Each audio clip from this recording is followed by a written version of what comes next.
آج کا جمعہ اتفاق سے ایک ایسے موقع پر آیا ہے جو 14 اگست کو واقع ہوا ہے، یعنی اس تاریخ کو جس میں اللہ تبارک و تعالیٰ نے پاکستان قائم فرمایا اور ہمیں مسلمانوں کو ایک خطہ زمین سے نوازا، ایک نئی ریاست عطا فرمائی۔ اور یہ بھی اللہ تبارک و تعالیٰ کے فضل و کرم کا ایک حصہ ہے کہ پاکستان جس تاریخ میں وجود میں آیا تھا وہ رمضان کی 27ویں شب تھی اور جمعۃ الوداع تھا۔ اس میں اللہ تبارک و تعالیٰ نے اس مبارک رات میں اس ریاست کو وجود بخشا۔ یہ اللہ تبارک و تعالیٰ کا خاص فضل و کرم تھا کہ مسلمانان ہند جو انگریز اور ہندو کی دوہری چکی میں پس رہے تھے، ان کو ان کے مطالبے کے مطابق اللہ تبارک و تعالیٰ نے یہ خطہ زمین، یہ ریاست عطا فرمائی۔ یہ اللہ جل جلالہ کی اتنی بڑی نعمت تھی اور ہے کہ جس پر اللہ تبارک و تعالیٰ کا جتنا شکر ادا کیا جائے کم ہے۔ آج ہم اپنے ملک کے افسوسناک حالات کا بکثرت شکوہ کرتے ہیں اور یہ شکوہ حق بجانب بھی ہے۔ ہم نے اس دوران بہت کچھ غلطیاں کی ہیں اور ان کی سزا بھگتی ہے۔ جس مقصد کے لیے اور جس نام پر یہ ملک قائم ہوا تھا، یعنی یہ نعرہ لگایا گیا تھا کہ پاکستان کا مطلب کیا، لا الہ الا اللہ، اس مقصد کی طرف ہم ابھی تک کوئی بڑی کامیابی حاصل نہیں کر سکے اور ہمیں شکوہ رہتا ہے اور وجہ طور پر رہتا ہے کہ یہاں کی حکومتوں نے اس مقصد سے بے وفائی کی ہے جس مقصد کے تحت مسلمانوں نے اتنی عظیم قربانیاں دی تھیں۔ ہمیں یہ شکوہ بھی رہتا ہے اور وجہ طور پر رہتا ہے کہ یہاں بدعنوانی کا بازار گرم ہے۔ ہمیں یہ شکوہ بھی رہتا ہے اور وجہ طور پر رہتا ہے کہ یہاں عریانی اور فحاشی ہے، یہاں لوگوں کو کی جان و مال اور آبرو کی حفاظت نہیں ہے، یہاں لوگوں کے ساتھ ظلم کیا جاتا ہے، غریبوں کے ساتھ ناانصافی ہو رہی ہے۔ یہ سب باتیں اپنی جگہ درست ہیں اور ان سب باتوں کا شکوہ کرنا کوئی غیر معمولی بات نہیں، لیکن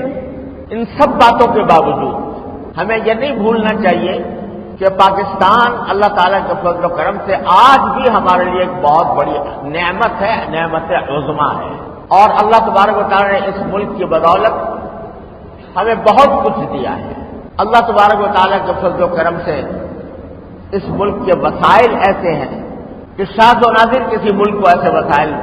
مہیا ہوتے ہیں۔ یہاں صحرا بھی ہیں، پہاڑ بھی ہیں، دریا بھی ہیں، سبزہ زار بھی ہیں، یہاں کھیت بھی ہیں، یہاں اللہ تبارک و تعالیٰ نے بہت کچھ عطا فرمایا ہے۔ بہت سے ملکوں کے اندر کوئی یہ وسائل مہیا نہیں ہوتے جو اللہ تبارک و تعالیٰ نے ہمیں عطا فرمائے، اور اس لحاظ سے بھی اللہ تبارک و تعالیٰ کی یہ نعمت ہے کہ پورے کرۂ زمین کے اوپر یہ واحد ملک ہے جو جس کے دستور میں یہ بات طے شدہ قرار دی گئی ہے کہ اس کائنات پر حکمرانی اصل میں اللہ جل جلالہ کی ہے۔ پاکستان کا دستور اس کی قرارداد مقاصد سے شروع ہوتا ہے جس میں اس بات کا اقرار و اعتراف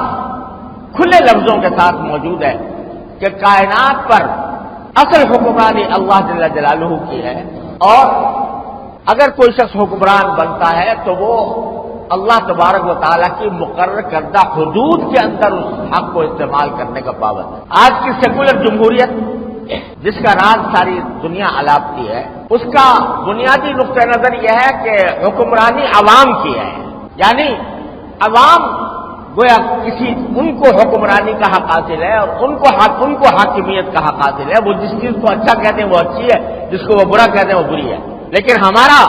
دستور یہ کہتا ہے کہ حاکمیت اللہ کی ہے۔ یہ وہ بات ہے جو قرآن کریم میں فرمائی ان الحکم الا للہ، حاکمیت کسی کی نہیں ہے سوائے اللہ جل جلالہ۔ یہ بات دنیا کے کسی دستور میں موجود نہیں، کسی مسلمان ملک کے دستور میں یہ بات موجود نہیں ہے کہ حاکمیت اللہ کی ہے اور اسی کی مقرر کردہ حدود کے اندر حکمرانی کا حق استعمال کیا جائے گا۔ بڑے بڑے نامور اسلامی ملک موجود ہیں لیکن کہیں پر یہ بات نہیں ہے۔ تو یہ اللہ تبارک و تعالیٰ کے فضل و کرم سے جسے کہنا چاہیے کہ دستوری اعتبار سے ملک کا قبلہ درست ہے، اور یہ ایسا ہے جیسے کہ ایک کافر کلمہ پڑھ لے اور کہتے کہ اشہد ان لا الہ الا اللہ اشہد ان محمد رسول اللہ، تو وہ کفر سے نکل کر اسلام میں آ جاتا ہے، اور اللہ تبارک و تعالیٰ اس کو اسلام کی دولت عطا فرما دیتے ہیں۔ اگر وہ بعد میں بے عملی کا شکار ہو تو بدعمل کہلائے گا، بے عمل کہلائے گا، اور اس کے اوپر تنقید بھی کی جائے گی، لیکن اس کو یہ نہیں کہا جائے گا کہ یہ مسلمان نہیں رہا۔ اسی طرح اللہ تبارک و تعالیٰ نے ہمیں ایسا ملک عطا فرمایا جس کا قبلہ اصل کے اعتبار سے درست ہے، اللہ کی حاکمیت کو ماننے والا۔ پھر اسی دستور کے اندر یہ بات موجود ہے کہ جتنے اسلامی عقائد ہیں، اللہ تعالیٰ کی توحید، نبی کریم صلی اللہ علیہ وسلم کی رسالت، آپ کے اوپر نبوت کا اختتام، ملائکہ، قرآن کریم اور یوم آخرت، ان سب کا ذکر موجود ہے کہ ان پر ایمان لائے بغیر کوئی شخص پاکستان کا حکمران نہیں بن سکتا۔ یہ بات بھی دنیا کے کسی ملک میں نہیں ہے۔ جو شخص یہاں صدر کا عہدہ کرے گا، جو وزیر اعظم کا عہدہ اس کو ملے گا، اس کو یہ حلف اٹھانا پڑے گا کہ میں ختم نبوت پر ایمان رکھتا ہوں، اور اگر کوئی شخص یہ حلف نہیں اٹھائے گا وہ سربراہ نہیں بن سکتا۔ غرض اس میں یہ موجود ہے، اور اس کا راستہ آج بھی کھلا ہوا ہے کہ یہ موجود دستور کے اندر یہ بات موجود ہے کہ ملک کا کوئی قانون قرآن و سنت کے خلاف نہیں بنایا جائے گا، اور یہ حق دیا گیا ہے، ہر شہری کو حق دیا گیا ہے کہ اگر وہ کسی قانون کو قرآن و سنت کے خلاف پائے تو وہ عدالت وفاقی شرعی عدالت میں دعویٰ دائر کر سکتا ہے اور حکومت کو مجبور کر سکتا ہے کہ اس قانون کو تبدیل کرے۔ افسوس ہے کہ ہمارے ماحول میں کچھ ایسی ناواقفیت ہے اور سیاست کا کچھ ایسا انداز ہے کہ جلسے جلوسوں نعروں کے ذریعے جو کام کیا جائے وہ تو لوگوں کے سامنے آتا ہے، لیکن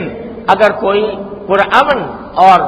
صحیح طریقے پر سنجیدگی کے ساتھ کوئی کام کر کے اگر شریعت کی طرف پیش قدمی کا کوئی راستہ ہو تو اس کی طرف لوگوں کو توجہ، یہ آج شاید بہت سے لوگوں کو یہ بات معلوم بھی نہیں ہوگی کہ ہر شہری کو، پاکستان کے ہر شہری کو یہ حق حاصل ہے کہ وہ مروجہ کسی بھی قانون کو چیلنج کر دے۔